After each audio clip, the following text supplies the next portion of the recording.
Good morning friends.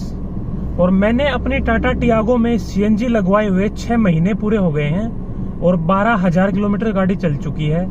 तो आज थोड़ा सा आपके साथ शेयर करूंगा कि क्या क्या प्रॉब्लम्स आई हैं। देखो, जो नॉर्मल छोटी मोटी दिक्कतें होती हैं वो मैं आपको नहीं बताऊंगा कि बूट स्पेस कम हो गया, पावर पिकअप थोड़ा सा कम हो गया, गाड़ी पीछे से दब गई है। इन सब चीजों के बारे में बात नहीं करूंगा। प्रैक्टिकल चीजों के बारे में बात करूंगा कि रियल में मेरे को क्या क्या प्रॉब्लम आई हैं, क्या क्या प्रॉब्लम आपको आ सकती हैं। ये चीजें आपको लगवाने से पहले जरूर कंसिडर करनी चाहिए। थोड़ा सा आपको ब्रीफ कर देता हूं। पहले ये BS4 मॉडल है। जनवरी 2020 में मैंने लिया था, मतलब जो बिल्कुल लास्ट स्लॉट था BS4 का वो मैंने लिया था। और फिर अप्रैल में मैंने इसमें CNG लगवाई थी और अभी 12,000 किलोमीटर गाड़ी चल चुकी है CNG में और 6 महीने पूरे हो चुके हैं CNG लगवाए हुए। तो मेनली मेरे को जो मैंने काउंट करी है वो 5 प्रॉब्लम आई हैं। छोटी प्रॉब्लम से स्टार्ट करूंगा, फिर उससे बड़ी, फिर उससे बड़ी, फिर उससे बड़ी, ऐसे मैं बात करूंगा सीरियल वाइज। तो वीडियो लास्ट तक जरूर देखना। और सबसे पहली जो दिक्कत है वो है इस इंडिकेशन वाले पॉइंट में। जो CNG इंडिकेशन के लिए जो अलग से पॉइंट लगा होता है, इसमें 4 पॉइंट हैं ग्रीन कलर के जो जलते हैं और फिर लास्ट में एक 5वां पॉइंट है जो रिजर्व में लगने के बाद रेड कलर का ऑन होता है।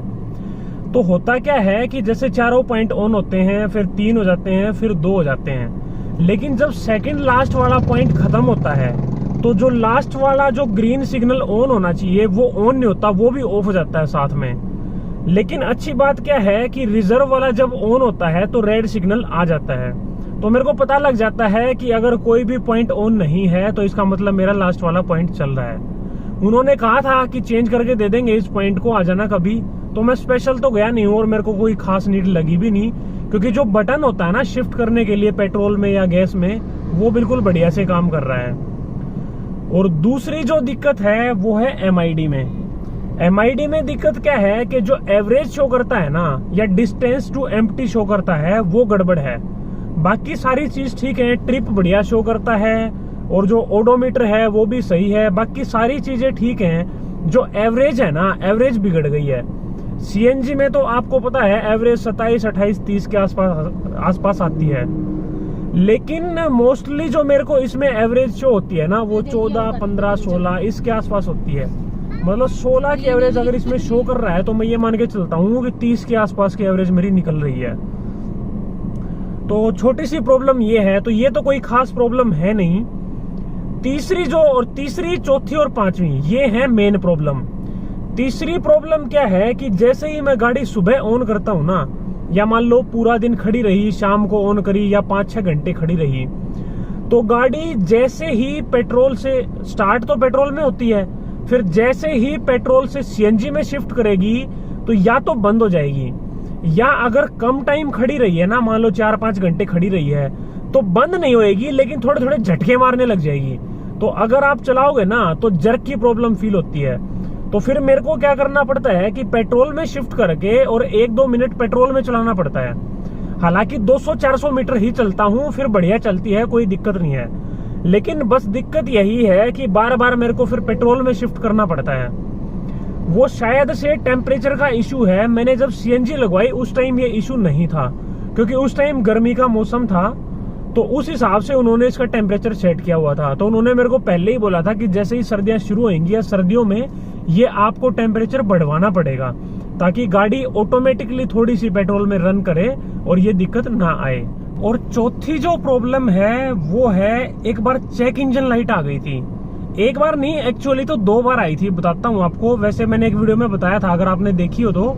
नहीं देखी है तो फिर अभी बता देता हूँ डिटेल में। CNG लगवाए हुए 1.5-2 महीना ही हुआ था और एकदम से चेक इंजन लाइट आने लगी। हालांकि परफॉर्मेंस में कोई फर्क नहीं था, गाड़ी बिल्कुल बढ़िया परफॉर्म कर रही थी, जैसे पहले चल रही थी बिल्कुल सेम ऐसे ही चल रही थी। मेरे को पता ही नहीं चला, बस वो तो सिर्फ मैंने सिग्नल देखा तो मेरे को पता चला। फिर मैंने जहां से लगवाई है वहां पे मैंने फोन किया तो उन्होंने कहा कि अगर चलाने में कोई इशू नहीं है तो आप चलाते रहो और आजकल में जब भी टाइम लगे तो मेरे पास आ जाना, देख लेंगे। तो फिर मैं अगले दिन उनके पास गया तो उन्होंने OBD स्कैनर लगा के चेक किया। वो फॉल्ट था O2 सेंसर का। जब मैंने CNG लगवाई तो उन्होंने मेरे को बताया था कि 1% चांसेस हैं कि चेक इंजन लाइट आ जाए। और उस टाइम उन्होंने बता दिया था कि इसका रीजन जो मेनली होता है वो होता है O2 सेंसर का फॉल्ट। क्योंकि जो O2 सेंसर होता है वो ऑब्वियस सी बात है पेट्रोल के हिसाब से ही वो रीडिंग लेता है, और CNG का फिर जो कंबस्टन है वो सारी चीजें थोड़ा सा मतलब अलग ही रहता है। तो उन्होंने फिर उसको वहां से सेट कर दिया तो ठीक हो गया। उसके बाद फिर 2 महीने के आसपास फिर हुए थे, यानी टोटल 4 महीने हुए थे, फिर एक बार से चेक इंजन लाइट आ गई। परफॉर्मेंस में कोई दिक्कत नहीं थी, बिल्कुल सही थी। तो मेरे को पता चल गया कि शायद O2 सेंसर का ही फॉल्ट होगा। फिर मैं सोच रहा था अगले दिन जाने के लिए, लेकिन वो 2-3 घंटे बाद अपने आप ही चला गया। उसके बाद से तो आया नहीं है अभी तक तो। और 5वीं जो दिक्कत है वो दिक्कत तो सच में ही मेरे को डरा दिया था उसने। तो एक बार क्या हुआ, रात को 8-9 बजे के आसपास हम रोहतक से करनाल जा रहे थे वापस। तो नोनू और संतोष भी थी मेरे साथ में। तो हम बीच रास्ते में ही थे, अंधेरा हो चुका था बिल्कुल। एकदम से क्या हुआ, गाड़ी ने बिल्कुल पिकअप छोड़ दिया। मतलब 70-75 के बीच में गाड़ी उस टाइम चल रही थी, और बिल्कुल ऐसे लगा कि बिल्कुल ही पावर छोड़ दी गाड़ी ने। मैंने बिल्कुल पूरा पंजा दबा दिया, लेकिन गाड़ी की स्पीड बढ़ने की बजाय डाउन होती चली गई। 10-15 सेकंड में ही स्पीड 60 के आसपास आ गई। तो फिर मैंने गाड़ी साइड में लगाई, मैंने उनको फोन किया जहां से लगवाई है। तो फिर मैंने बताया कि ऐसे ऐसे दिक्कत आई है, अभी आई है। तो उन्होंने कहा कि पेट्रोल में चला के देखो, अगर पेट्रोल में ठीक चले तो कोई दिक्कत नहीं है, पेट्रोल में चला लो, फिर मेरे को दिखाना कल लेके आके। मैंने पेट्रोल में चलाई, बिल्कुल सही चली, पेट्रोल में तो कोई इशू ही नहीं था। फिर 2-4 किलोमीटर चलाने के बाद मेरे वैसे ही मन में आई कि देखते तो हैं शिफ्ट करके, नहीं तो फिर पेट्रोल में तो चलानी है। फिर मैंने दोबारा से CNG में शिफ्ट करी। उसके बाद से गाड़ी बिल्कुल बढ़िया चली, कोई भी दिक्कत नहीं हुई। करनाल वापस जाके मैंने CNG भी डलवाई, उसके बाद भी चलाई, और आज तक गाड़ी बढ़िया चल रही है। मैं दिखाने भी नहीं गया। फिर मैंने उनसे दोबारा बात भी करी हालांकि, तो उन्होंने कहा कि अभी अगर कोई इशू है ही नहीं, पहले था फिर वो अगर रिजोल्व हो गया अपने आप ही, तो अभी तो फिर मुश्किल ही बता पाऊंगा मैं भी कि क्या दिक्कत थी। लेकिन वो दिक्कत जेन्युइनली यार ऐसी दिक्कत थी कि मेरे को थोड़ा सा ये लगा यार ये तो प्रॉब्लम हो सकती है। क्योंकि रात का टाइम वैसे था और फैमिली के साथ था मैं, और गाड़ी मतलब बिल्कुल पिकअप छोड़ दिया। फुल रेस देने के बाद भी गाड़ी की स्पीड कम होती जा रही थी। तो उस टाइम अगर गाड़ी मान लो इन केस पेट्रोल में भी परफॉर्म ना करती तो फिर मैं क्या करता, बीच रास्ते में फंस जाता मैं। लेकिन थैंक गॉड ऐसा कुछ हुआ नहीं। तो उसके बाद से, तो ये बात है करीबन 1 महीना पहले की, उसके बाद से गाड़ी बिल्कुल बढ़िया चल रही है, कोई दिक्कत आई नहीं है। और देखो कई लोग कंप्लेंट करते हैं कि इतना एवरेज दे देती है क्या, या फिर झटके तो नहीं मारती। देखो एवरेज भी बढ़िया देती है, झटके भी एज सच कोई मारती नहीं है। जो मैंने आपको थोड़ा बहुत बताया सिर्फ वही है, उसके अलावा मेरे को आज तक तो कोई इशू फील हुआ नहीं है। अगर कभी होएगा तो आगे कभी रिव्यू देंगे तो उसमें बता देंगे। और ये था मेरी तरफ से एक छोटा सा जो प्रॉब्लम आई है, हो सकता है आपके लिए हेल्पफुल हो थोड़ी। अगर आप लगवाना चाहते हो CNG तो कंसिडर कर लेना।